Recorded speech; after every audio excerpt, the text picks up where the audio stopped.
ಮಳೆ ಇರಲಿ ಚಳಿ ಇರಲಿ ನಾನಂತೂ ವಾಕ್ ಮಾಡೋಳೆ ವರ್ಕೌಟ್ ಮಾಡೋಳೆ. ಬಟ್ ಇವತ್ತು ಫಸ್ಟ್ ವರ್ಕೌಟ್ ಮಾಡಿಬಿಡೋಣ ಅಂತ ವರ್ಕೌಟ್ ಮುಗಿಸ್ದೆ. ಅಪ್ಪರ್ ಬಾಡಿ ಕ್ಲೋ ಇದಿವತ್ತು.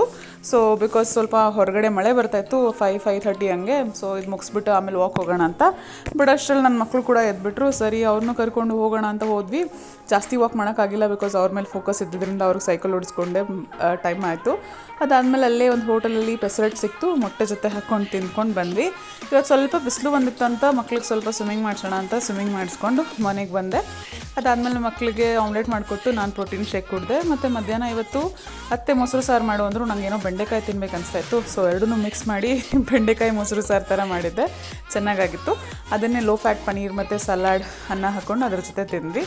ಮತ್ತು ನೀರಂತೂ ಎಷ್ಟೋ ದಿನ ಆಗಿದೆ ಜಾಸ್ತಿ ಕುಡಿತಾನೆ ಇಲ್ಲ ನಾನು. ಸೊ ನೀರು ಚೆನ್ನಾಗಿ ಕುಡೀರಿ, ವೆಯ್ಟ್ ಲಾಸಲ್ಲಿ ವೆರಿ ಇಂಪಾರ್ಟೆಂಟ್ ನೀರು ಕುಡಿಯೋದು.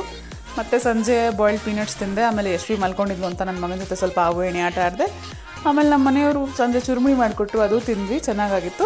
ಮತ್ತು ಊಟಕ್ಕೇನು ಹೊಟ್ಟೆ ಹಸಿತಿರಲಿಲ್ಲ ಅಷ್ಟು. ಬಟ್ ಆಮ್ಲೆಟ್ ಮತ್ತು ಸ್ವೀಟ್ ಪೊಟೆಟೊ ಹಾಕ್ಕೊಂಡು ತಿಂದೆ.